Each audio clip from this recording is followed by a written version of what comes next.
Hey, welcome back to another video. Great to see you all again on this beautiful morning. Nice and cool. We've got the change of the season, which is amazing. Love that. Except for the flies are still hanging around. The summer flies, they're trying to get their last little feed before they disappear, hopefully. We're going to be looking at the Nisi 77mm close-up lens system that I've got. It's going to be going on the RF 100-400 lens. And we're going to talk about the specs, the prices, and then try and get some shots with some of this beautiful Pilbara rock in the area. So I think we've got some nice sort of softish light. At the moment it's not too harsh, so it's just perfect conditions to try and get up close and personal. Right, let's hit that intro and have a chat.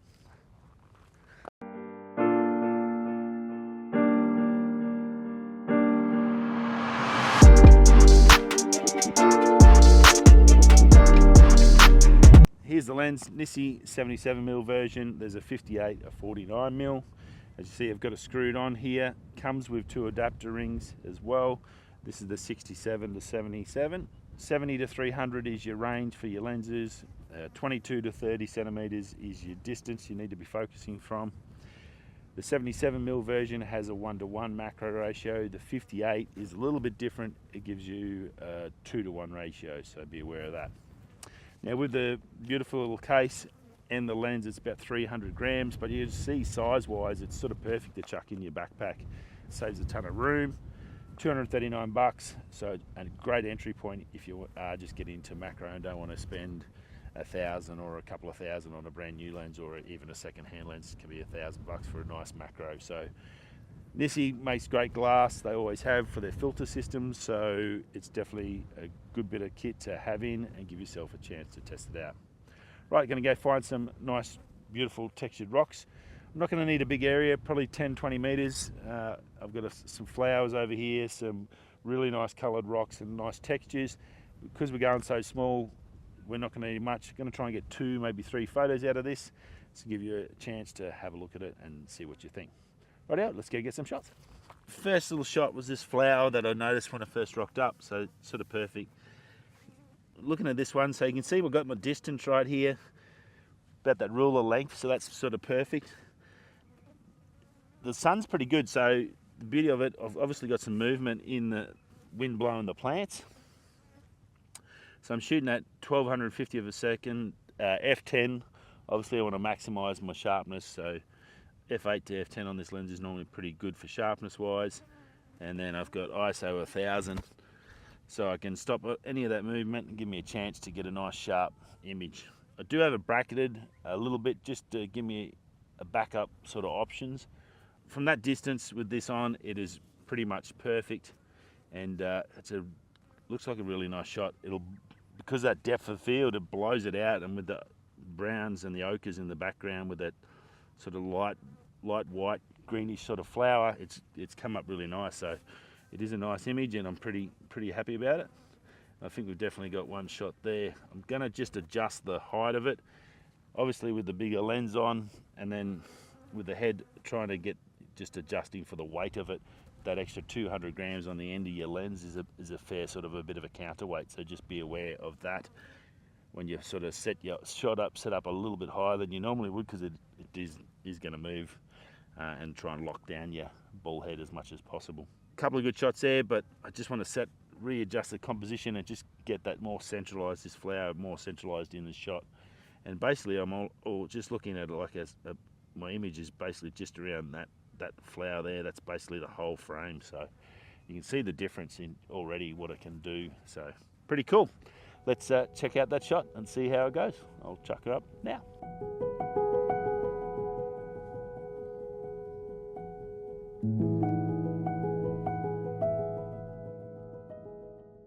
Just looking at this beautiful little bit of rock there. It's got some shadows in the background, but this beautiful texture.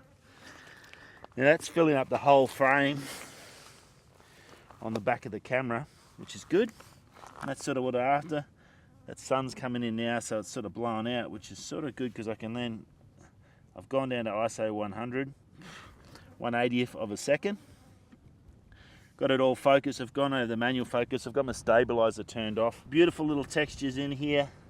is going to take that shot and do a test shot and see what that looks like.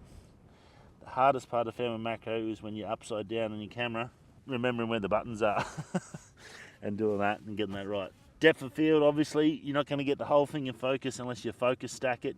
I can do that with the 100 to 400 on. I can do a series of focus stack shots with that automatic feature in here. And this might be a good example of that one. I might try and do that, and we'll do a test shot on that as well now.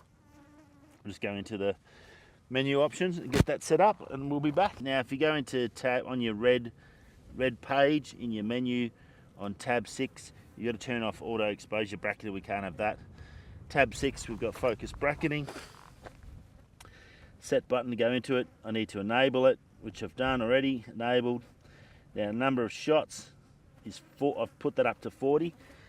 Remember, it's an automatic system, so it'll go through and adapt what it needs to suit this composition itself. The camera will do all that for you. Just make sure you give yourself enough shots, I've found, with that system. I've got it on fine. Obviously there's a lot of detail in there and a lot of texture down here in that rock, so we want to get as much shots as we need to get everything perfectly in focus and get all that texture. Exposure smoothing I've got on enabled, and depth composite I've got enabled, and crop depth composite I've got enabled as well. So that's that. Come out of menu, give yourself plenty of room on the sides of your composition. I've given myself a little bit of room over here and a little bit of room over there, so if it needs to crop it a bit, we've got everything we need in there. Light's good. That's still okay, so happy with that. So now I should be able to just take the shot. Now I'm going to go to 10 seconds on my button press. Give it plenty of time to stop any shaking. And then that's about to start doing its thing. And it's really super quick when it does it. So that's it, done. That's how quick it is. It literally takes like 2 seconds to take multiple shots. Another little option to you with that lens, it gives you a chance to, without having to manually focus right through it. And it normally does a pretty good job, so I'll just check what we got in the camera. That looks pretty cool. So you still got a little depth in the background. So this rock here, obviously, it's still got that little bit of depth in it, but the actual composition of here looks like it's just sharp all the way through it. So very, very cool.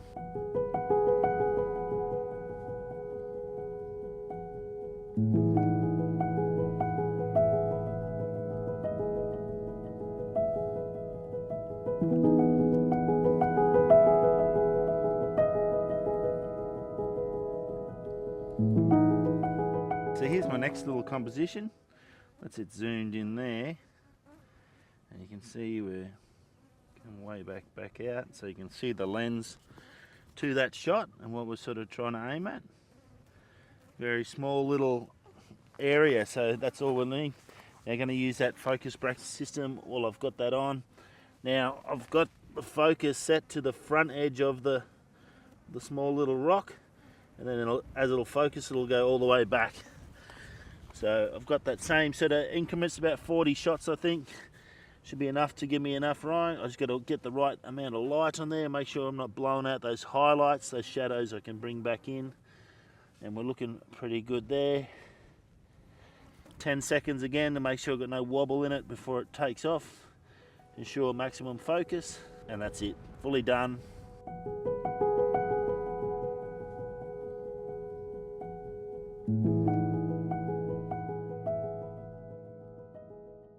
You can see here this beautiful rock with all the different colours in the layers there. So what I'm trying to do, something I sort of thought about doing, is just a bit of water onto the rock, because it generally brings out that colour in the rock. As you can see now, a little bit more vibrant, those ochres and stuff come out in the rock.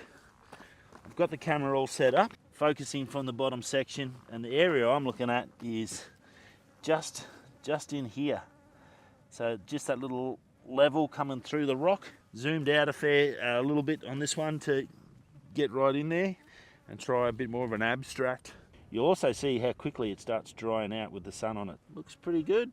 I think I need more frames in there, but it hasn't gone to the back end of the photo or the bottom edge of the photo. It's done all the bottom, but once it got to this lip, after lip it sort of went out, and it's got a depth of field to it, which is nice. Yeah, not really what I was after.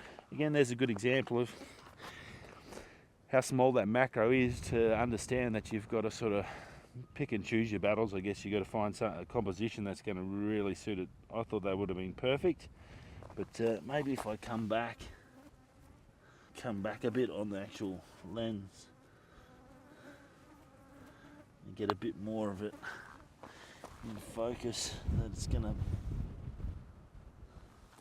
that might be what we need to do. I'll come back to you and we'll have a look at it and try and set it up again and see if we can't get something a little bit better.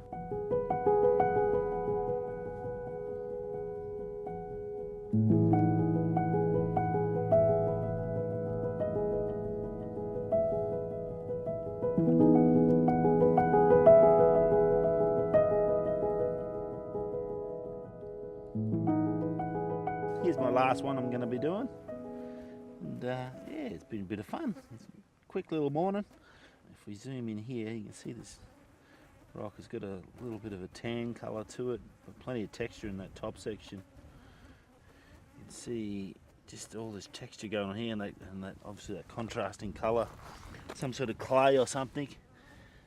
Again, I'm use that focus bracketing system on this one, and then I'll turn that off and then just do a normal shot with it. Disable that focus bracketing function off, and then I've come back in and done a shot. What I've done with this one is I've got my focus, set my focus point in the middle here. I've upped my aperture to f13 to give me I guess a bigger spread as possible. With that macro on, obviously I'm only covering from about here to here focus wise. It's the rest sort of blows out, but it's actually not a bad photo. It comes up pretty nice. You get that 3D pop from behind the rock, which is really nice. Lovely composition, sort of 3D pop here, and then you've got enough focus here to give you a good concept of what it's about and provide you with that texture, and then the colours and everything really pop. What I'm going to do now is also do one, I'll wet that rock as well, just to show you the difference that water brings the colour out in the rock, so that makes a massive difference. So I've wet the rock there, just a little bit of water out of my water bottle, don't need much. Yeah, pretty happy with that shot. So I've got some options there as well. It may look better, it's just a little bit different way, so you can't come back to the scene, but you can always take as many shots as you want, and you can delete them if you don't like them.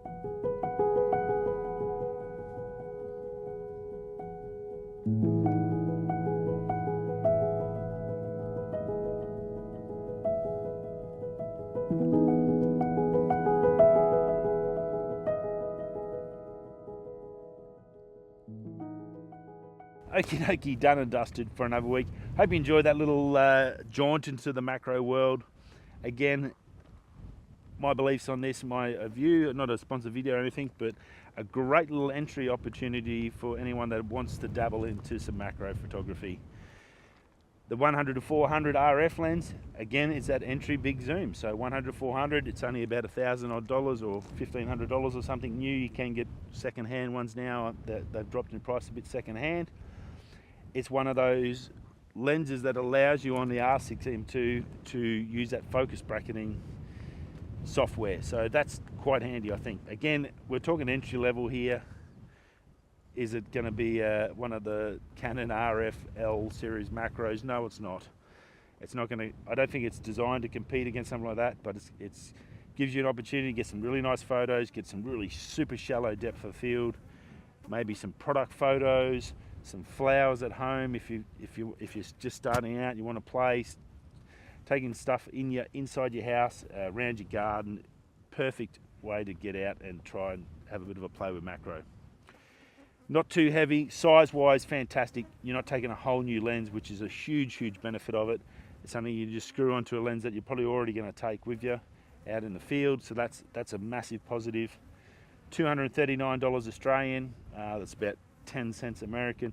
So if you're lucky enough to live in America and earn American dollars, it's going to be even cheaper, depending on where you are. I'm not sure on the costs, but 210 grams on the end of the lens. That's one thing you do have to be mindful of when you are setting up. Even though I've got my amazing three-legged thing head here, I had to adjust, probably give myself 20% above my normal frame to allow for that weight with a telephoto lens on, because you're going to be using the 70 to 300 range. Having that lens on the front that's another 200 grams that's sort of there, so it's going to sort of pull it down a bit, so just be aware of that. That's the only one of the negatives I did find with it, that extra weight on the end of the lens for balance wise. Does it take good shots? Well, I'm going to put all the photos up now for you and let you see them, and I'll let you decide. Put the ones up with focus bracketing, I'll mark them up so you can see the difference between just taking a shot with just one focus and using the aperture to try and get a depth of field in, and using the Canon R6 bracketing software to try and get a full depth of field on it, or as get much in as you can. Hope you enjoyed it. I will see you all next week. If you haven't already, like, subscribe, hit the bell. Go check out the website. I just added a heap of new photos up, starting off the 2024 calendar year with all my favourite shots. I will see you all next week. I need to get away from these flies. I think if you ever wanted to torture someone, you just bring them up here and leave them tied to a tree. that would be enough to get them, I think, because I'm losing my mind. Right now, I'll see you all next week. Stay safe. Peace.